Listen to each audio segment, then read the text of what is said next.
उपासक फंस जाता है।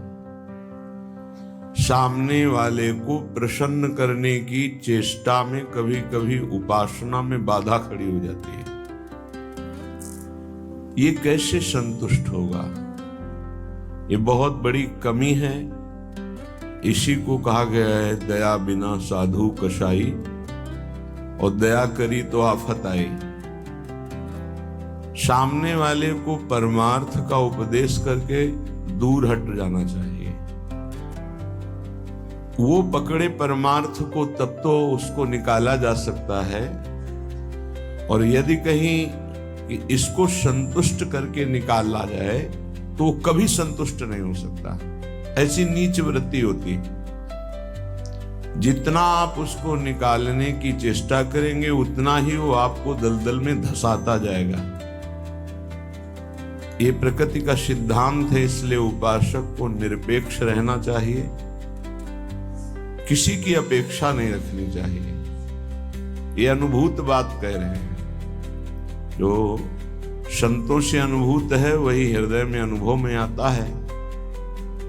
उपासक को यदि कभी ऐसा अवसर मिले कि किसी को भगवत मार्ग में बढ़ाना है तो वो ये ध्यान रखे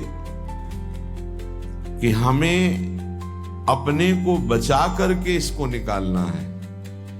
कहीं उसके मन की संतुष्टता के द्वारा हम परमार्थ निरूपण करेंगे तो वो कभी नहीं निकल पाएगा, क्योंकि उसका मन ये समझ जाएगा कि हमारे अनुकूलता को लेकर ये विचारवान है, हमारी अनुकूलता के लिए, बस वो आपको रौंद देगा। और परमार्थ का उपदेश दिया और निरपेक्ष हो गए और वो आप पर आसक्त होता चला जा रहा है, वो निकल जाएगा। त्रुटि यही हो जाती है उपासक से कि इसको कैसे संतुष्ट करूं, वहीं उसका पतन हो जाता है। पतन अपने आराध्य देव का चिंतन छोड़कर मांस के लोथड़े शरीरों का चिंतन होने लगता है। ये कैसे राजी रहे, वो कैसे राजी रहे, परिवार कैसे राजी रहे, भगत कैसे राजी रहे। निकले थे हरि को राजी करने के लिए और हो गया प्रपंच को राजी करना। ये बहुत सूक्ष्म बात है। ये शास्त्र सम्मत और हृदय सम्मत बात है दोनों के अनुरूप। यदि भगवत मार्ग में आगे बढ़ना है तो किसी को संतुष्ट करने का भाव खत्म कर दे। शास्त्र सम्मत उपदेश है, पकड़ना है पकड़ो, नहीं पकड़ना है तो डूबो। तभी आप परमानंद का अनुभव कर सकते हैं, नहीं तो आपको फंसा लिया जाएगा। ये सूत्र उड़िया बाबा का है, दया बिना साधु कसाई और दया करी तो आफत आई। बीच में समझो, दया नहीं तो साधु कैसा, और दया की तो फंस गए। तो कौन सी दया आपका परम कल्याण में सहयोग कर सकती है? जो याद को ना नष्ट कर पावे। दया का उल्टा है याद। जो भगवत स्मृति में बाधा पहुंचा दे, ऐसी दया में आग लगे। भगवत स्मृति युक्त प्रियता प्रभु के चरणों में और दया जड़ चैतन्य में, तब तो निकल जाओगे। और अगर भगवत स्मृति को दया ने तोड़ दिया और उसकी स्मृति चल रही तो दुर्गति पक्की है।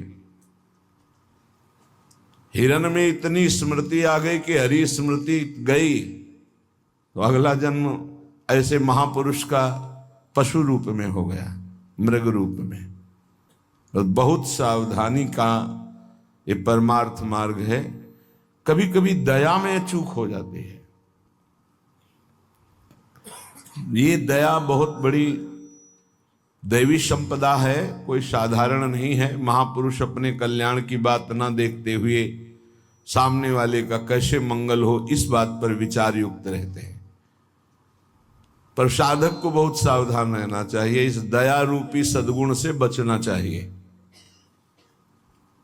ध्यान से इसको पकड़ लीजिए। दया रूपी सद्गुण से बचना चाहिए जब तक भगवत प्राप्ति ना हो जाए। दूर से दया का भाव, दूर से हृदय में कहीं इसका भाव प्रवेश हो गया कि इस पर दया करनी है, हम बड़े दयालु हैं तो फंसा फंसाया है। भजन करने से हृदय बड़ा द्रवित हो जाता है। द्रवित हृदय में करुणा और दया की लहरें उठती रहती हैं। उसको लगता है क्या दे दूं, क्या कर दूं, कैसे ये भगवान में लग जाए। अच्छी बात है, पर व्यवहार में ये तुम्हारी बात कोई जान गया कि तुम इतने दयालु हो तो दुरुपयोग कर देगा, तुम्हारी इस दया का दुरुपयोग हो जाएगा। बहुत अच्छे से इसको समझ के बोल रहे हैं। इसलिए चाहे गृहस्थ हो चाहे विरक्त हो, यदि भगवत प्राप्ति करनी है तो दया रूपी सद्गुण को हृदय में दबा दो। बाहर से निरपेक्ष और उदासीन रहो। जब कभी भगवान ऐसी सामर्थ्य दे तो निरपेक्ष होकर के उससे कोई आसक्ति न रखते हुए उपदेश कर दिया और दूरी बनाए। नजदीकी बनाया तो फंसे, ये ऐसे है प्रपंची। नजदीकी बनाया तो फंसे, और फंसे तो तुम्हारी निंदा ये करेंगे, तुम्हारे ही विपरीत चलेंगे। बहुत सावधान। जैसे डूबने वाले को बचाने वाला जाए और चतुर तैराक ना हो, चतुर इसलिए कि अपने को बचा ले, तैराक इसलिए कि उसको भी निकाल ले, तो डूबने वाला पहला काम करता है बचाने वाले को डुबोता है और ऊपर उठ के सांस लेना चाहता है। बस ऐसे ही भव समुद्र में, प्रपंच में कामी क्रोधी लोभी ऐसे जो जन डूबे हुए हैं, साधु का कर्तव्य है उनको निकालना, पर परम प्रवीणता पूर्वक अपने को बचाते हुए, नहीं तो पक्का डूब जाएगा। पक्का अनुभव की बात है। संतों की जो बातें होती है वो छाती की बातें होती, पढ़ी लिखी बातों में उतना प्रभाव नहीं पड़ता जितना हृदय की अनुभूत बातों पर पड़ता है। फिर अनुभव होगा कि बड़ा इष्ट कठोर है, वो हमारी रक्षा नहीं की, हमको बचाया नहीं, हम संकट में फंस गए। तो इष्ट शास्त्रों में संतों के रूप में, गुरुदेव के रूप में उपदेश करते हैं। निरपेक्षम मुनिम शांतम निर्वैरम समदर्शनम। कहां यहां ऐसा लिखा है कि तुम ऐसी दया करो कि उसी का चिंतन करने लगो, उसी के गले लग जाओ, उसी को अपना मान लो? कहां लिखा है? निरपेक्षम, किसी की अपेक्षा नहीं। हम उपदेश कर रहे हैं, उसको पकड़ो तो आओ, जैसे हम चाहें वैसे चलो तो आओ, नहीं तो जाओ। भगवान का ही सब बनाया हुआ खेल है, भोगो खेलो, नरक जाओ स्वर्ग जाओ, तुम्हारी रुचि। अगर मुक्त होना चाहते हो तो आज्ञा का पालन करो, निरपेक्ष रहे। निरपेक्षम मुनिम, मननशील, एक क्षण भी अपने प्रभु को ना छोड़े। इस संसार का सूत्र है। यदि आप निरपेक्ष रहे तो आपकी चरण धूलि माथे पे चढ़ाएगा और आपकी आज्ञा का पालन करेगा। और यदि आपने दुलार कर दिया, उसको अपेक्षा कि ये भगवान को प्राप्त हो, ऐसी चेष्टा करके दुलार कर दिया, तो वो तुम्हारी बात को रौंद देगा। सामने वाला यदि अपना परिवर्तन नहीं चाहता तो पूरा जीवन संग दे दो तो भी उसका परिवर्तन नहीं होने वाला। अगर परिवर्तन चाहता है तो दूर से एक शब्द सुनकर उसका परिवर्तन हो जाएगा। साधु बहुत सावधान। बड़े बड़े जो संत अनुभव करके बोल गए हैं वो अपने अनुभव से बोल रहे हैं, अपने हृदय की बात बोल रहे हैं। आप पकड़ लोगे तो आपका चिंतन नहीं बर्बाद होगा, वो अनुभूत बात आपको माया से बचा लेगी। सदैव अपने इष्ट देव के विचार में रहना चाहिए। भूल ये हो जाती है कि मुझे प्रभु न मानकर उसका कल्याण करने का ठेका ले लेते हैं, हम इसका उद्धार कर सकते हैं। भूल हो गई। हमारे प्रभु आए शिष्य का रोल करते हुए, स्वांग करते हुए, तो स्वांग मात्र करना गुरु का असली बात नहीं है। गुरु शिष्य एक ही परमात्मा तत्व विराजमान है, असली बात है। ये भूल हो जाती है। कैसे ये संभले, कैसे ये दुखों से निवृत्त हो, कैसे भगवान को प्राप्त हो। थोड़ा बस उसके अनुकूल हो गए, वो तुम्हारी हर बात रौंद देगा, तुम्हें सेवक बना देगा, अपना गुलाम बना देगा। मान लेना हमारी बात, दिमाग में लिख लेना। एक साधारण विषयी आदमी तुम्हें अपना गुलाम बना सकता है। कैसे? उसकी अनुकूलता को यदि तुमने परोसा, बस वो तुम्हारी आज्ञा का उल्लंघन कर देगा। ऐसे सात्विक जन बहुत कम होते हैं जो ये बात सोचे कि ये किसी की तरफ देखते नहीं, किसी से बोलते नहीं, इन्होंने हमारी तरफ देखा, हमसे बोले, बात किया, अहो भाग्य। यह हम अपने अनुभव की बात और संतों के अनुभव की, यही उसके कल्याण का स्वरूप है। उसको दुलार करना अपने और उसके दोनों के पतन का रास्ता है पक्का। संसार में कहीं कोई भी यदि भगवत मार्ग में चलना चाहता है तो शब्द पकड़कर निकल जाएगा माया से। और अगर गुरुजनों के, महापुरुषों के वचनों को नहीं माना तो हम लौट जाएं उसके चरणों में, हमारे ऊपर से खेले, तो भी वो कल्याण को प्राप्त नहीं हो सकता, क्योंकि वो वचन का पालन नहीं कर रहा। गुरुजनों का उदास रहना हमारे लिए अत्यंत आवश्यक है, क्योंकि जब वो उदासीन होकर तिरछी चितवन से देखते हैं तो हृदय थर्रा जाता है और धर्म पूर्वक चलता है। और जब गुरुदेव मुस्कुरा देते हैं तो उसका उल्टा फल होता है, हमें गर्व हो जाता है और हम उनकी आज्ञा का उल्लंघन कर देते हैं। ये संसार सद्गुरु स्वरूप है, ये पूरे जीवन शिक्षा देता रहता है। इसलिए हम बैरागी, भगवत मार्ग के अनुरागी या गृहस्थ में जो वैष्णवजन हैं, उनको ये जो दूसरों को उपदेश देना, दूसरों के कल्याण का ठेकेदार बन जाना, ये बहुत ही घातक खेल है। प्रवचन करना, उपदेश करना, दूसरों के मन को संतुष्ट करना, ये बहुत ही घातक खेल है भगवत प्राप्ति में। तब तक मुंह नहीं खोलना चाहिए जब तक स्वयं साक्षात्कार भगवान का न कर ले, नहीं तो मिटिया मेट साधना को करने के लिए ये माया प्रपंच बहुत विचित्र है। उस समय आपको अनुभव होगा कि भगवान बहुत कठोर हैं, हमारी बात नहीं सुनते, हमें बचाया नहीं, इसीलिए पहले भगवान संत और शास्त्रों के रूप में बोल दिए हैं, ऐसा करोगे तो परिणाम ऐसा होगा। सावधान, तब तक कभी किसी को शिष्य ना बनावे जब तक स्वयं भगवत प्राप्त ना हो जाए। तब तक कभी प्रवचन उपदेश ना करे जब तक स्वयं प्रवचन उपदेश का आचरण जीवन में उतर ना जाए। जब सामने वाले में भगवान का दर्शन हो तो फिर स्वांता सुखाए तुलसी रघुनाथ गाथा। अपने अंतःकरण में भगवत प्रेम उल्लसित होते हुए भगवत चर्चा, ये आत्म सुख के लिए है। नहीं तो बाधा पड़ जाएगी, पक्का बाधा पड़ जाएगी। इष्ट का चिंतन छूट करके इसको कैसे प्रसन्न करें, इसको कैसे राजी करें, इसको कैसे दुलार करें, बस इसी में अब आप विचार करो।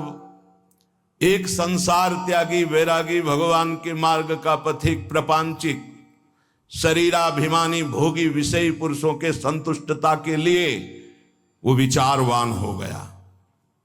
ये विचार है गलत।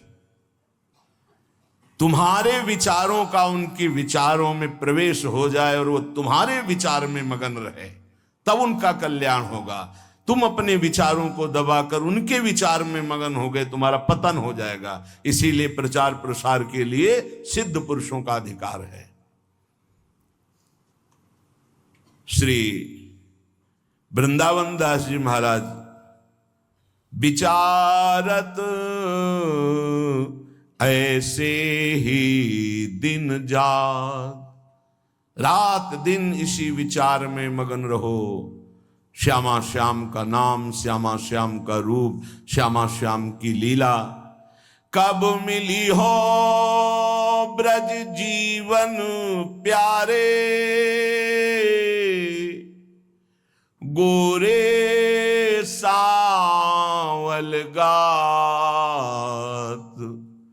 विचारत ऐसे ही दिन जात। उपासक का कैसे दिन जाता है, कैसे रात जाती है? विचारत ऐसे ही दिन जात, कब मिली हो ब्रज जीवन प्यारे, कब मिली हो, कब मिली हो विचारत ऐसे ही दिन जात, कब मिली हो ब्रज जीवन प्यारे, गोरे सावल गात विचारत ऐसे ही दिन जात। कब मिलोगे? इतने दिन हो गए अभी तक साक्षात्कार नहीं हुआ। आज का दिन गया, आज की रात गई, फिर दिन आया, प्रभु कब मिलोगे, कब मिलोगे? ये व्याकुलता, यहां दूसरे के चिंतन की कोई गुंजाइश नहीं है। दया से चिंतन में फिसला साधक, ये हिरण का बच्चा मर जाएगा अगर हम इसकी रक्षा नहीं करेंगे। चलो ठीक, बाहर निकाल लिया, अब इसका पालन पोषण करना, चलो ये भी ठीक, 10-5 दिन में छोड़ देते, नहीं, गले लगा लिया, अगला जन्म हिरण का हो गया। बहुत बुरी तरह साधक दया में फंस जाता है, आसपास ऐसा जाल बिछ जाता है कि निकलना मुश्किल हो जाता है। दया से बहुत बचो, ये भागवतिक सद्गुण है, आता है हृदय में, द्रवित होता है हृदय। जहां दूसरों का चिंतन हुआ तहां चिंतन अपना बदल जाता है। फिर क्या होता है? कहिबे में नियरे से लागत, सपन्यों नहीं दर्शात, अब कछु निठुर भय या जुग में, ताते मन पछतात विचारत ऐसे ही दिन जात। वो बातें तो प्रभु की करता है, लेकिन ऐसा अनुभव में नहीं है, बहुत दूर प्रभु होते हैं। कहिबे में नियरे से लागत, सपन्यों नहीं दर्शात। स्वप्न में भी प्रभु नहीं आते। क्यों? गजब की बात है, साधक जीवन भर चिंतन को संभालता रहता है, दूसरे पर दया करके वो अपने कीमती चिंतन को दे दिया है, वो समझ नहीं पाता क्या हमारे से इनको मिल रहा है। इन्होंने अमोघ चिंतन छोड़ करके मुझे अपना लिया, मेरा चिंतन करते हैं, मेरे दोषों को मेरे सामने रखते हैं, मेरे को अपना मानते हैं, इसलिए प्राण न्यौछावर हो जाने चाहिए। लेकिन नहीं, वो प्राण ले लेगा उसके, अगर ऐसी गलती की कोई उपासक। निज अनुभव ये कहो खगेसा, वो तुम्हारे प्राण ले लेगा, वो तुम्हारी जीवन भर की चिंतन वृत्ति को रौंद देगा यदि तुमने दया कर दिया। इस बात को समझ लेना। संतों का संग क्यों सुना जाता है? शास्त्रों में वही सब लिखा है, उसको अपने अनुभव से डुबो कर बोलते हैं। कहिबे में नियरे से लागत, सपने हूं नहीं दर्शात। अब करो प्रवचन। हृदय में आश्रय दूसरे का, चिंतन दूसरे का, संबंध दूसरे का, तो स्वप्न में भी आपके आराध्य देव नहीं झलकेंगे। फिर क्या हृदय कहेगा? अब कछु निठुर भय या जुग में, ताते मन पछतात। अब भगवान भी नहीं सुनते, बहुत कठोर हो गए। हमें लगता है इस युग में, पहले बहुत जल्दी कृपा करते थे। हम आपको बताते हैं कलयुग में सबसे जल्दी भगवान प्रसन्न होते हैं। ठाकुर जी को जब यशोदा मैया रस्सी से बांधती हैं तो रासलीला में दर्शन करवाते हैं कि मैया ने कसम धरवानी शुरू की कि बंध जा लाला, हर रस्सी 2 अंगुल छोटी। तो उनको पता है भगत बहुत प्यारे हैं, पहले तो बड़ी कसम खवाई निज भगवान के स्वरूपों की, नहीं बंधे। फिर सतयुग के भक्तों की, फिर त्रेता के, फिर द्वापर की, जो ही कहा कि तुम्हें कलयुग के भक्तों की शपथ से बन गए। क्यों? कलयुग में बहुत कम भक्त होते हैं, विशुद्ध भक्त भगवान की। हाँ, वृष्टि शारदी कहूं कहूं हुई, जैसे शारदी वृष्टि कहीं कहीं होती है, ऐसी भगवान की भक्ति, विशुद्ध भक्ति विशुद्ध भक्ति में मिलावट, नाटक, दंभ, पाखंड, दिखावा ये सब नहीं, केवल एक प्रभु से अपनापन, बहुत कम, तत्काल बन गए भगवान। कलयुग के भक्तों की जीव शपथ दी भगवान, ऐसा रासलीला में दर्शन कराते। कलयुग में बहुत जल्दी भगवान का साक्षात्कार होता है, पर बड़ा कठिन है अपने मन को समेटकर प्रभु में लगाना। करुणा निधि के ही भांति कहावो, सुनत नहीं सकुचात।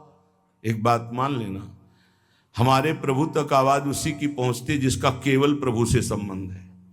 अगर दूसरा कोई है तो आवाज नहीं पहुंचेगी, तुम्हारे हृदय में ही बैठेंगे, नहीं सुनेंगे। आवाज पहुंचती है जब केवल प्रभु रहते। जैसे द्रौपदी जी, जब तक कोई और था, अपना बल था, तो आवाज नहीं निकली। क्या द्रौपदी जी के हृदय में भगवान का चिंतन नहीं होता क्या?